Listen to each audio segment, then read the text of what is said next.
রাম নাম সদয় জপয় রাম নাম, শুধু রাম নাম জপ করছে, কিন্তু কোথা থেকে কাউকে দেখতে পাই, কাউকে দেখতে পাচ্ছি। চতুর্দিকে তাকিয়ে দেখতে পাই অর্জুন কোন দিক থেকে শব্দটা আসছে ছুটি কান পেতে ওদিকে ধরেছে। যখনই যাচ্ছে না, কাছে কাছে যেতে যেতে না দেখে কি অর্জুন তো ক্ষত্রিয়র ছেলে,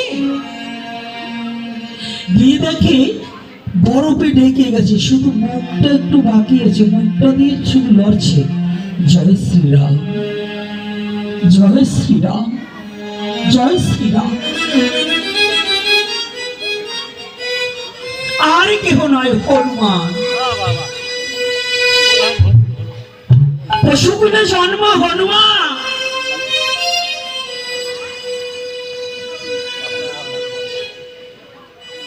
রাম নাম করছে অর্জুন পিছন থেকে গিয়ে প্রণাম হই তব চরণ। ওই যে কৃষ্ণ বলে দিয়েছে ভক্তকে প্রণাম করবি। চোখ বন্ধ করে হনুমান বলছে, তুমি কে গো? এতদিন যাবত এখানে বসে আছি, কেউ তো কোনোদিন আসেনি।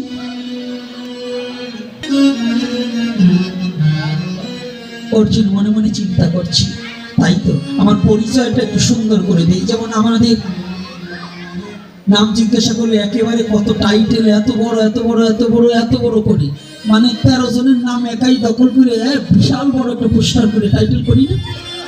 অর্জুন মনে মনে চিন্তা করছে, কৃষ্ণ আমাকে যার কাছে পাঠালেন, হ্যাঁ শুনলাম বড় যুদ্ধ, পাঠিয়েছে একটা বানরের কাছে।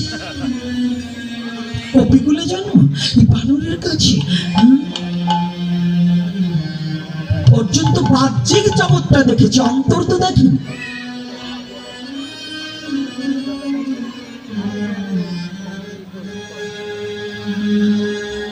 অর্জুনকে যখন জিজ্ঞাসা করেছে তুমি কে, অর্জুন অহংকারে পরিপূরক হয়ে অর্জুন একেবারে অহংকারের বসে বলছে, আমি কৃষ্ণ সখা অর্জুন। দেখবেন আমাদের একটা স্বভাব আছে, কিছু সংখ্যক লোক আছে বাইরে যে যিনি জিজ্ঞাসা করে তোমাদের বাড়ি কোথায়, নিজের বাবার নাম বলে না, কিন্তু এই গ্রামে মিতা আছে তার নাম বলে, তার বাড়ির পাশে আমার বাড়ি, কি বলে নাকি? এরকম লোক আছে না? বাবার নাম বলতে লজ্জা ভাই, মিতার নাম বলে। তো তোমার বাবারে বাবা না হয়ে মিতারে বাবা বললি। যারা নিজের বাবার নাম বলতে লজ্জা পায়, ওই মিতার নাম বলি বেড়ায়, তাহলে বাবা ওই নিজের বাবার সম্পত্তি ভোগ না করে মিতার সম্পত্তি ভোগ করি। এই কথা কষ্ট হচ্ছে নাকি?